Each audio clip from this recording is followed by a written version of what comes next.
두 번째로 기로에선 한국 경제와 민생 파탄 문제에 대해서 말씀드리려고 합니다. 한국 경제가 지금 굉장히 위험합니다. 한국 경제의 성장률이 옛날에는 뭐 7%도 가고 4%도 가고 이랬는데 작년에 1.4%라고 그랬잖아요. 그래서 잠재 성장률이 계속 떨어지고 있어요. 2%, 2.3, 2.2, 2.0, 1.9, 1.7로. 1.7%대다 이렇게 되면 무슨 얘기냐면 경제가 성장을 안 한다는 얘기죠. 그래서 작년에 이제 체중이 1.4%고 그 다음에 올해는 그럼 어느 정도 성장한다는 거냐? 1.8% 성장한다. 이거 뭐 미미한 거죠. 그럼 이제 왜 이러냐? 수출이 안 됩니다. 그러다 내수도 안 돼요. 거기다 이제 저출산 고령화잖아요. 경제가 쪼그라들고 있다 이런 얘기죠. 그건 이제 한국 경제 굉장히 위험합니다. 성장이 안 되고 있어요. 그럼 이제 왜 수출이 안 되냐? 2년 연속 무역 적자입니다. 15개월 동안 계속 무역이 적자였어요. 대한민국은 수출로 먹고 사는 나라인데 무역이 적자다? 그럼 외환이 줄어들겠죠? 그럼 어떻게 돼요? 외환이 이게 올 거 아닙니까?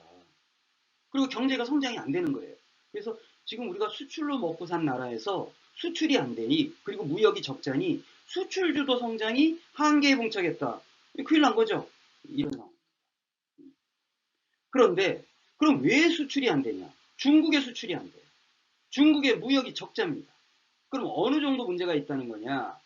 우리나라에서 수출을 제일 많이 하는 품목이 뭐냐? 반도체입니다. 그런데 삼성전자에서 반도체를 100개를 만든다. 그러면은 그 중에 40개가 중국 본토로 들어가요. 20개가 홍콩으로 들어갑니다. 다시 말해서 삼성 반도체가 100개를 만들면 60개가 중국에 팔아먹었어요. 근데 미국이 중국에 팔지 말라 그러잖아요. 그러니까 뭐예요? 수출이 안 되는 거예요. 그러니까 중국에서 적자가 나죠. 이런 상황입니다. 그런데 윤석열 정부는 어떻게 하고 있어요? 대놓고 협중을 하고 있잖아요. 맨날 중국 욕을 합니다. 그 건들지 말라는 대만은 왜 자꾸 건드려가지고 남북처럼 세계적인 문제다. 왜 남북이 남북 간의 문제지 세계적인 문제입니까? 왜 대만 문제가 중국하고 대만 문제지 세계적인 문제예요. 그럼 미국이 시키니까 윤석열이 떠드는 거예요. 그러니까 중국이 그 말참견하지 마라. 용납 못하겠다. 그러니까 한국 물건을 사주겠어요? 그래 놓고서 또 뭐 중국 관광객은 왜 안 오니? 이런 얘기를 하고 있으니 무역이 됩니까? 수출이 안 된다. 그리고 나서 미국으로 다 갑니다. 삼성이 텍사스주에다가 반도체 공장을 짓고 있어요. 현대자동차가 조지아주에다가 전기 자동차 공장을 짓고 있습니다. LG 에너지 솔루션, SK 이노베이션 이런 데가 오리건 여기 곳곳에다가 배터리 공장을 짓고 있어요. 전부 재벌들이 미국 갑니다. 자, 그러면은 여기서 우리가 물어볼 게 있습니다. 삼성이 만약에 평택에다가 공장을 지어가지고 반도체를 만들어서 평택항에다가 배에다 실어서 미국에 갖다 파는 거하고 여기 텍사스주에다가 반도체 공장 지어서 미국에서 만들어서 미국에 파는 거하고 어느 게 더 비용이 적게 들까요?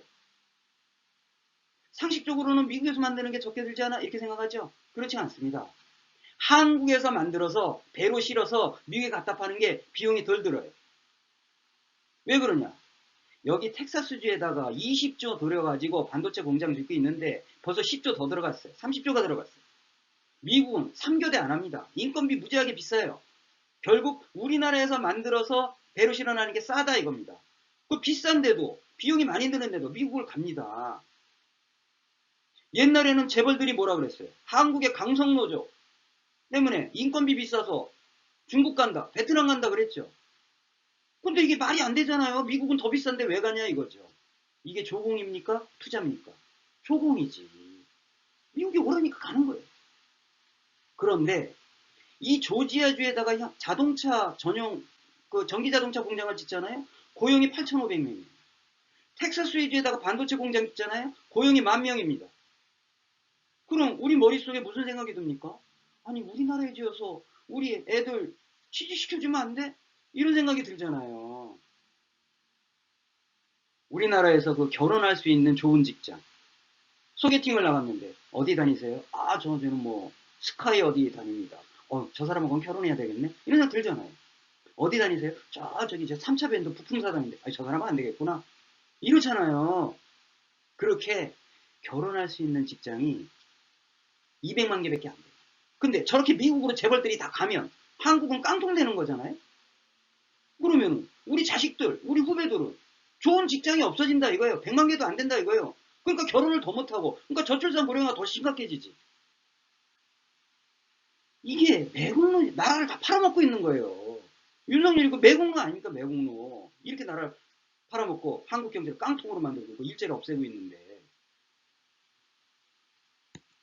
군사독재도 최루탄 정권도 쓰레기 정권 다 겪어보았지만 나 살다 나라 민족상 팔아쳐먹는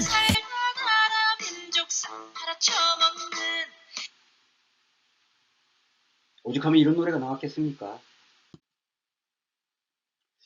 수출이 이제 막혔다 이런 말씀을 드렸는데요. 이게 경제성장에도 문제가 생겼어요. 어떤 정도로 문제가 생겼냐. 옛날에는 여기 보시면 우리나라 경제성장이 6.4%다 이렇게 되면 수출은 11%였어요. 그러니까 수출이 11%나 되니까 경제가 성장하는 거죠. 수출이 경제성장을 끌고 가는 거예요. 그런데 2009년도부터 보니까 경제성장률은 3점인데 수출은 4.4%밖에 안 돼. 수출이 줄어드네? 비슷하죠? 그 다음에 요즘은 어떠냐? 경제성장률은 1.9%인데 수출은 1.7%예요. 수출이 경제성장을 깎아먹고 있죠? 이제 수출을 이 경제성장에 아무 기여가 안 되고 오히려 깎아먹고 있어요. 이러니 우리가 수출로 먹고 사는 나라. 이 시대는 끝났다. 이렇게 보시면 됩니다. 그럼 여기서 질문. 여러분들이 대통령이라고 생각을 해보세요. 그러면 수출이 안 돼. 그럼 어떻게 하실 거예요? 대통령을 줘도 정책이 있어야 될 거예요. 무슨 방법을 써야 되냐? 내수를 키워야 돼요. 우리나라는 수출이 이만큼이면 내수는 요거밖에 안 돼요. 그러니까 뭐예요? 내수를 키워가지고 수출이 안 되는 거에 대비를 해야 될 거 아닙니까? 문제는 이 내수를 늘리는 방법이 뭐냐? 내수를 늘리는 방법은 뭐가 있을까요? 여러분들 주머니에 임금을 2배씩 꽂아주면 됩니다. 그러면은 삼겹살 한 번 먹던 거 2번 먹고, 그죠? 영화도 한 번 가던 거 2번 가고 이렇게 되는 거 아닙니까? 그러면은 극장이 돌아가고 삼겹살 식당이 돌아가고, 그렇게 되면 기업도 살아나고, 그렇게 되면 다시 고용을 늘리고, 그럼 다시 월급이 올라갔고, 이게 선순환이 발생을 하는 거잖아요. 그렇게 해서 내수를 늘리는 거예요. 그래서 내수를 늘리는 방법은 뭐냐? 여러분들 주머니에 임금을 올려주면 되는 거예요. 그 방법밖에 없어요. 그게 재분배인데 일종의. 근데 윤석열이 하려고 합니까? 오히려 부자는 깎아주고 세금을, 그 다음에 여러분들만 빼먹잖아요. 이러니 됩니까? 지금은 우리가 경제가 비상 상황이라 하루빨리 수출이 안 되니까 내수를 늘려야 돼요. 근데 아직도 윤석열 임기가 3년이나 남았어요. 근데 오히려 어떻게 하고 있습니까? 여러분들 주머니를 털고 있잖아요. 여러분들 주머니를 채워줘야 되는데. 이러니 내수가 크냐고요. 그래서 한국 경제가 기로에 서 있고 비상 상황이다. 근데 여기에 답이 없고 오히려 망가뜨리고 있다. 이래서 나라가 망한다. 이런 소리가 나오는 겁니다. 그럼 민생이 어떻게 했어요? 홀로 가는 거죠. 지금 불평등이 어마어마합니다. 세계적으로 한번 볼까요? 우리가 세계 최고 부자 62명 누굽니까? 워렌 버핏, 일론 머스크, 빌 게이츠, 이런 사람들을 슈퍼리치라고 해요.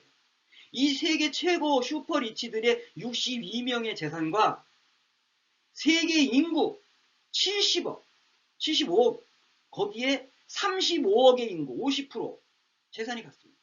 그리고 바뀌고 있어. 말이 안 되죠? 근데 실제 상황. 세계의 1%의 부자가 나머지 99%가 가진 재산보다 많아요. 이거는 프랑스 대혁명이 일어났을 때보다 빈부격차가 더 심한 겁니다. 이게 민생이잖아요. 민생의 핵심은 뭐예요? 불평등입니다. 세계에서 최고 부자라고 하는 나라의 미국.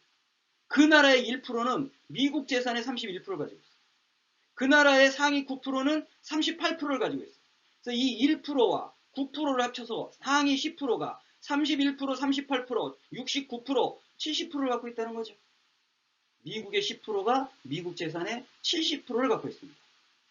그러면 미국 국민 50%는 얼마를 갖고 있을까? 2% 갖고 있어요. 저는 처음에 이게 오타인 줄 알았어요. 마구 뒤져봤죠. 맞더라고요. 근데 이것도 몇 년 전 통계라는 거예요. 코로나 거치고 나서 1%로 줄었답니다. 이게 정상입니까? 이게 유지가 가능한 나라예요? 그럼 미국이 이걸 뭘 가지고 버티냐? 달러 풀어서 버티는 겁니다.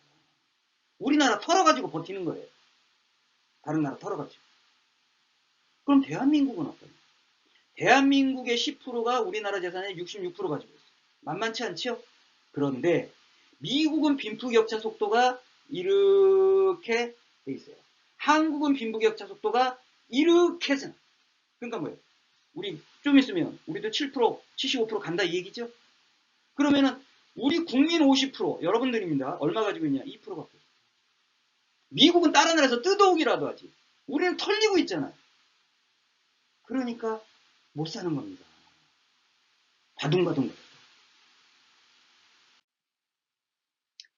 이러니까 민생의 위기인데 그 중에서도 대표적인 위기가 가계부채입니다.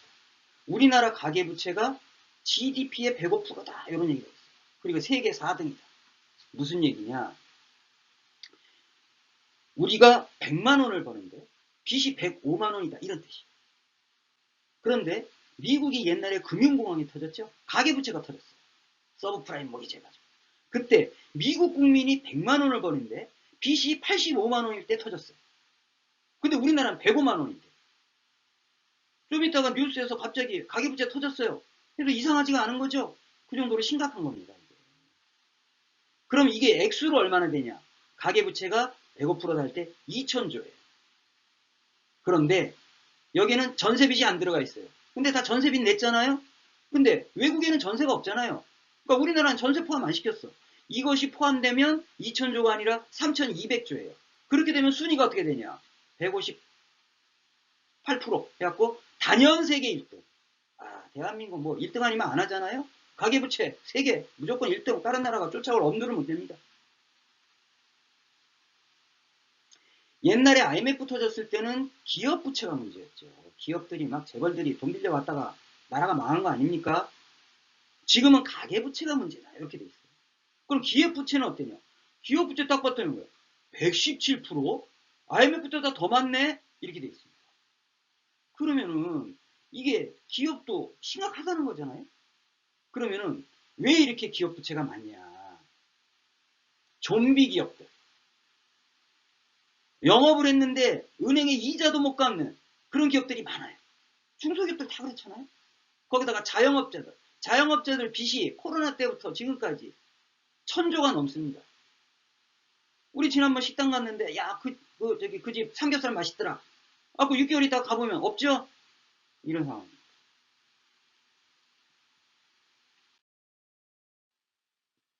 고용도 심각해요.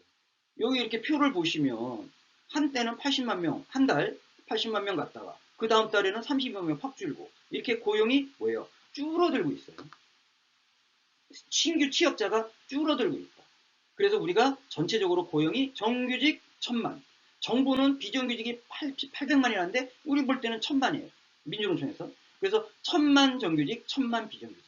그런데 쇼킹한 건 이 비정규직 1,000만 명 중에 시간제 근로자가 387만이라는 겁니다. 시간제라는 게 뭐예요? 알바생이잖아요. 일주일에 15시간도 일을 못합니다. 그럼 먹고 살 수 있어요? 근데 그게 400만이라는 거예요. 심각하죠? 거기다 정규직과 비정규직 임금차는 167만원. 우리 학비 노동자들은 정규직입니까? 비정규직입니까? 공무직, 중규직인가? 뭐 이런. 요즘은 이제 이렇게 취업이 이제 이렇게 자꾸 매달 줄어드는 추세인데 좀 늘어요. 느는 데는. 어디 갔느냐? 식당 이런 데가 느는 거예요. 그런데 요즘 무슨 문제가 있냐? 저출산 고령화 이랬고 젊은 애들은 좋은 일자리가 없어. 그죠? 취업난.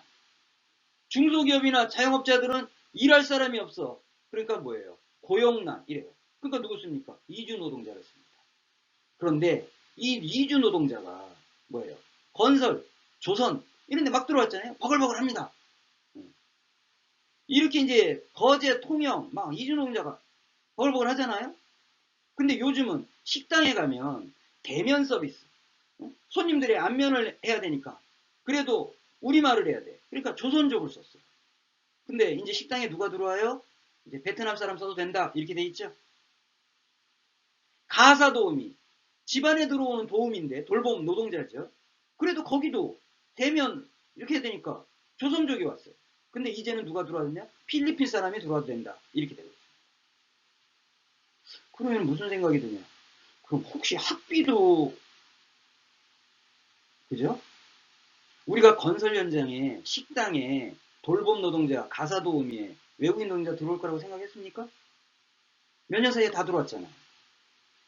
학비? 안 들어온다는 보장이 없다. 심각합니다. 고용위기. 임금. 우리가 이제 열심히 인단투를 해서 임금을 올리면 뭐합니까? 물가가 더 오르는데. 그래서 임금이 올라도 물가가 더 많이 오르니까 실질 임금이 마이너스 1점이 줄었다. 이렇게. 물가는 역대 최대 폭이다. 그래가지고 어느 정도로 올렸냐? 최저임금은 역대 두 번째로 낮다. 그래서 이제 마이너스 1점이다. 이렇게 돼 있잖아요. 그 중에 많이 오른 게 뭘까? 공공요금 20%가 올랐어요. 거기에다가 신선식품, 생활물가, 외식 이런 게 다 올랐어요. 안 오른 건 뭐냐? 부피를 줄이잖아요. 그러니까 우리가 실질 소득이 줄은 이런 소득난이 생겨갖고 민생이 위기다 이런 겁니다. 그래서 물가는 누가 올리냐? 원래 정부가 물가를 잡아야 되잖아요. 근데 뭐예요? 노동자들이 임금 인상에서 겨우 잡고 있잖아요. 근데 잡아집니까? 임금 조금 올려봐야 물가가 더 올리는데. 그리고 이제 부자 세금은 50조 깎아줘. 지난번에 이제 전세 사기 문제로 무슨 일이 벌어졌습니까? 7천만 원 때문에 젊은이가 죽었습니다. 부자 세금 저 50조 깎아주는 것 중에 1조만 써도 전세 사기 1만 명을 살릴 수가 있어요. 안 하잖아요.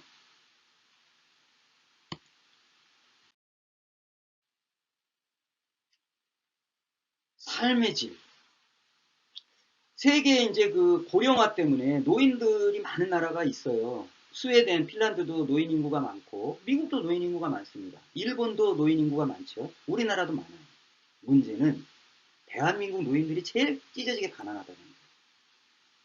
빈곤율이 40%가 넘죠. 어디 65살 먹으면 어디 뭐 고용도 안 돼요. 뭐 경비가 줄을 서고 있어요.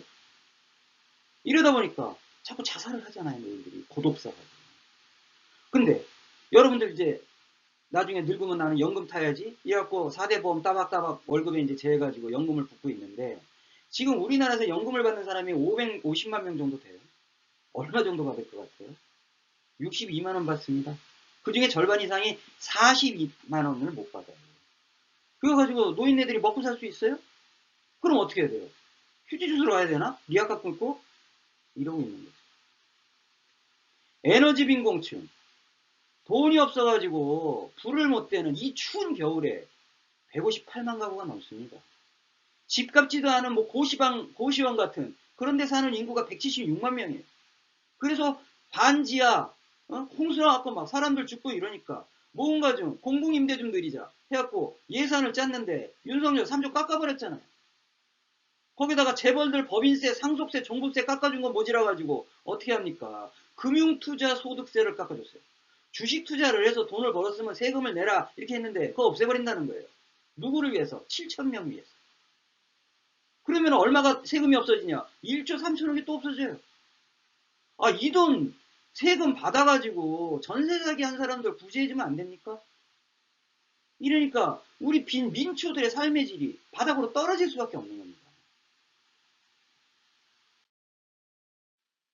거기에다가 이 윤석열 정부가 이제 우리 노동자들이 이제 못 잡아먹어서 안달이잖아요. 여기 이제 반노동 정책이 심한데 여기 보시면 노동시장 선진화 이렇게 돼 있습니다. 노동시장 선진화 하면은 우리가 그냥 언뜻 듣기에 어떻게 생각합니까? 노동시장을 선진화한다고? 그거 좋은 일 아니야? 선진한다니까. 그럼 임금을 2배로 주나? 좋은 일자리 많이 만들어주냐? 이렇게 생각하잖아요. 근데 그 말이 아니에요.